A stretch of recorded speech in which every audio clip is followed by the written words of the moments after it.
옛날 옛적 전라북도 고창에는 신령스러운 샘이 하나 있었다. 이 샘은 천둥샘이라고 불렸으며 영험한 효능으로 마을 사람들 사이에서 전설로 내려왔다.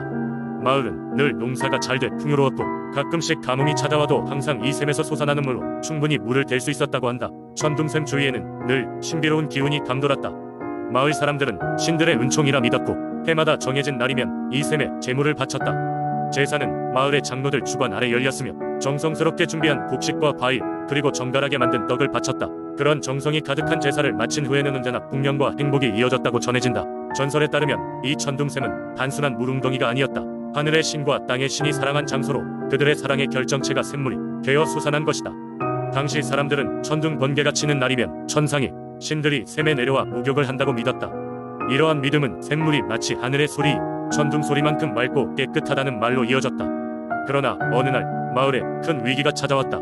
비가 오지 않는 날들이 길어지면서 가뭄이 심해졌고 주민들은 우려를 감추지 못했다. 마을 장로들도 샘의 물이 점차 줄어드는 것을 바라보며 걱정스러웠다. 그때 한 젊은 청년이 홀로 샘가에 앉아 기도를 드리며 마음을 모았다. 그는 샘에 담긴 신령한 힘을 되찾고자 깊은 신념으로 기도를 멈추지 않았다. 그의 간절함이 하늘에 닿았던 것일까? 그날 밤 청년은 꿈속에서 천둥 소리와 함께 하늘의 신을 보았다. 신은 마을 사람들의 정성이 부족해서 샘이 메마르고 있다고 말했다. 더불어 더욱 진실한 마음을 담은 제사를 올리면 샘이 다시 풍성해질 것이란 전언을 남겼다. 다음날 청년은 자신의 꿈 이야기를 마을 사람들에게 전했다. 마을 사람들은 다시 한번 마음을 모아 전보다 더 큰 규모의 제사를 준비하였다. 모든 이는 마음의 온기를 담아 그날의 제사에 참여하고 서로에게 감사함과 사랑을 전하는 시간이 되었다. 결국 제사가 마무리되자 마을에 기적같이 비가 내리기 시작했다. 이내 샘물도 다시 차오르기 시작했고 마을은 가뭄에서 벗어나 예전의 풍요를 되찾았다. 이후로도 천둥샘은 마을의 소중한 보물로 여겨지며 마을 사람들이 함께 모여 따뜻한 마음으로 기원을 드리는 장소로 그 전설을 이어갔다. 두 번째 이야기, 영동의 깊은 산속. 수백 년을 한결같이 푸르른 소나무 숲 사이에는 마을 사람들 사이에서 수호신으로 불리우는 산신령의 이야기가 전해 내려옵니다. 옛날 옛적 이 마을은 척박한 땅과 가혹한 기후로 인해 농사를 짓기 어려운 곳이었습니다. 마을 사람들은 하루하루 생계를 이어가기 위해 하늘을 바라보며 비와 풍년을 기도하곤 했습니다. 그 중에서도 가장 열심히 기도하던 이는 마을에서 가장 나이 많은 장로였으며 그는 매일같이 산을 오르내리며 마을의 평화와 안녕을 빌었습니다.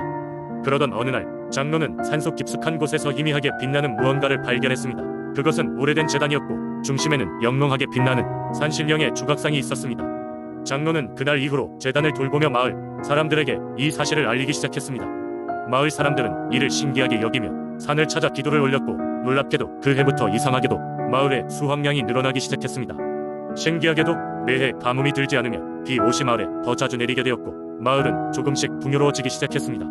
이러한 변화에 마을 사람들은 산신령이 가호가 더해진 것이라 믿게 되었고 매년 제단 앞에서는 마을의 번영과 안녕을 기원하는 축제가 열리게 되었습니다. 축제는 마을의 중요한 전통으로 자리 잡았고 멀리 떨어져 있던 사람들도 이 축제를 보러 찾아오곤 했습니다. 시간이 지나 겨울이 깊어지던 어느 날 마을의 한 젊은이가 실수로 제단에 모셔진 산신령의 주각상을 부수게 되었습니다. 놀란 마을 사람들은 그가 마을에 불행을 불러오리라고 두려워했습니다. 하지만 이상하게도 그 후에도 마을은 예전과 다름없이 풍요로웠고 오히려 더 많은 사람들이 이곳에 모여 살고 싶어 했으며 마을의 인구가 증가하기 시작했습니다. 이에 장로는 마을 사람들을 모아 다음과 같이 이야기를 전하였습니다. 우리에게 중요한 것은 산신령의 주각상이 아니라 그분께서 우리에게 주셨던 마음과 믿음임을 잊지 말아야 한다고. 그 이후로 마을 사람들은 산신령의 존재를 믿는 것에서 나아가 서로를 응원하고 돕는 공동체 정신을 중요시하게 되었습니다. 오늘날에도 영동의 마을 사람들은 매년 산신령 축제를 열어 그 당시 이야기를 나누며 서로를 격려합니다.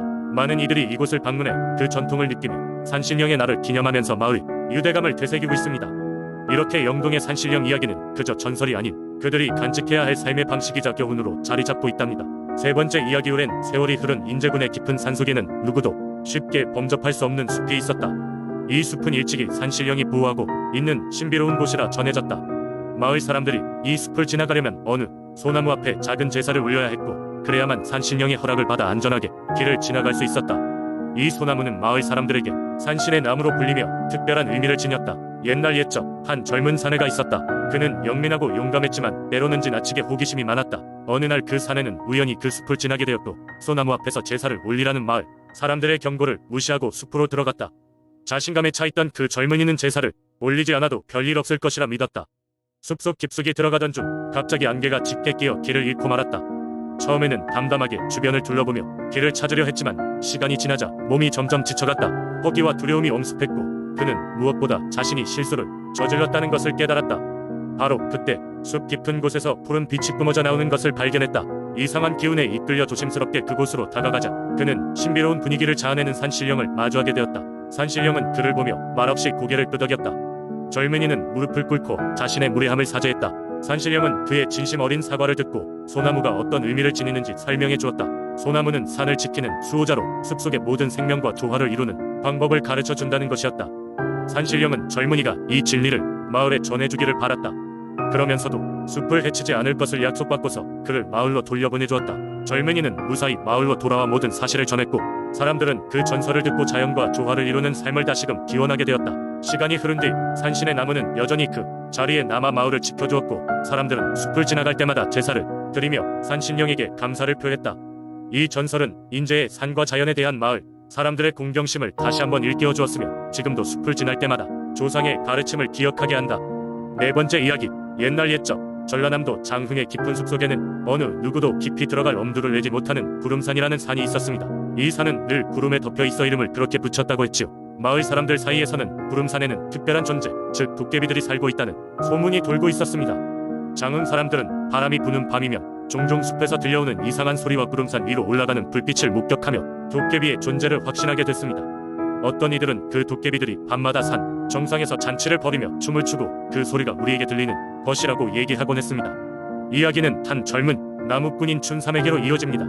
춘삼은 마을에서 멀지 않은 구름산 기슭에서 나무를 하던 중 우연히 도깨비들이 춤추고 있는 장면을 목격하게 됩니다. 처음에 그는 너무 놀라 거의 기절할 뻔했지만 호기심이 강했던 춘삼은 도깨비들이 실제로 존재한다는 사실의 흥분을 감출 수 없었습니다. 용기를 낸 춘삼은 며칠 뒤 도깨비들이 나타나는 날을 노려 그들을 더 가까이에서 보기로 결심합니다. 그날 밤 춘삼은 숨을 죽이고 조심스레 산길을 따라 올라가며 도깨비들이 모여있는 장소에 다다르게 됩니다. 막상 가까이에서 보니 도깨비들은 무섭기는커녕 서로 장난을 치고 웃으며 인간과 크게 다르지 않게 보였습니다. 춘삼은 두려움을 누르고 도깨비들에게 인사를 건넸고 도깨비들은 오히려 인간이 담대함을 칭찬하며 그에게 관심을 보였습니다. 특별히 그중 한 도깨비가 춘삼에게 말을 걸어오며 그를 주변으로 초대했습니다. 도깨비들과 함께하는 시간을 통해 춘삼은 도깨비들이 마냥 무서운 존재가 아니라는 점을 깨달았습니다. 그들은 단지 외부의 사람들과 교류하기를 꺼려할 뿐 춘삼이 진심을 다해 다가오자 더할 나위 없이 친절하게 대해 주었습니다.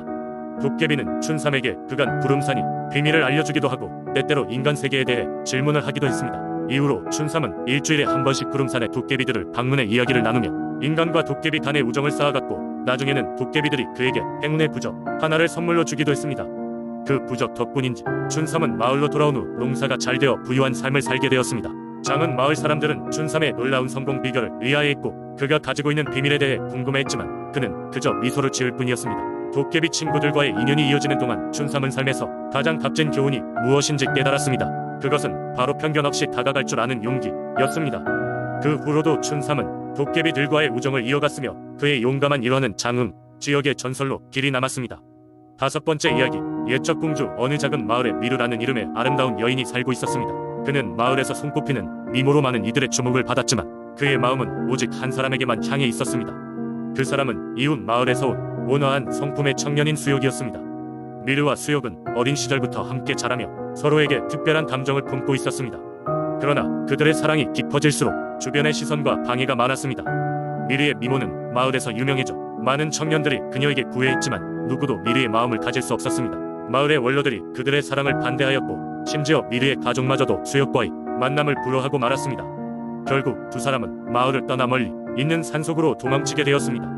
그들은 숲속 작은 오두막에서 서로의 사랑을 키워갔고 이에 마을의 사람들은 마음속에 불안해했습니다. 특히 미르를 잃고 싶지 않았던 그녀의 부모는 무당을 불러 딸을 데려올 방법을 구하고자 했습니다. 무당은 깊은 산속에 비를 내리게 하여 미르와 수욕이 더 이상 살 수 없게 만들고 어쩔 수 없이 돌아오게 할 것이라 예언했습니다. 하지만 미르와 수욕은 산속에서의 삶에 적응했고 둘만의 왕국을 만들어갔습니다. 어느 날 미르는 산의 전기를 받아 평범한 인간이 아닌 특별한 힘을 가지게 되었고 그녀는 산과 자연 그리고 사랑을 수호하는 존재로 변해갔습니다. 시간이 흐르면서 수욕은 어느새 늙어갔지만 미르는 여전히 젊고 아름다웠습니다. 이를 보다 못한 수욕은 깊은 고민 끝에 미르에게 제안했습니다. 그가 죽음을 맞이하게 되었을 때 두 사람의 사랑이 영원히 기억될 수 있도록 자신을 바위에 묻어달라고 한 것입니다. 미르는 슬프고 마음이 아팠지만 사랑하는 수욕의 소원을 들어주기로 했습니다. 이후 수욕이 세상을 떠나자 그는 산 중턱에 큰 바위를 쌓고 그 아래에 수욕을 묻었습니다. 전해지는 바에 따르면 그 이후로도 미르는 그 바위 옆을 떠나지 않고 수호신으로서의 역할을 다했다고 합니다. 오랜 세월이 흘러도 그녀의 사랑은 무너지지 않았고 산을 찾는 이들은 이 루미러가 이곳에 숨겨져 있다는 이야기를 들었습니다. 매년 봄이 되면 그 자리에는 형형색 세계꽃들이 피어 사랑과 헌신을 상징한다고 합니다. 이후로 사람들은 이 바위를 미르바위라 부르며 진정한 사랑의 상징으로 여겼다고 합니다.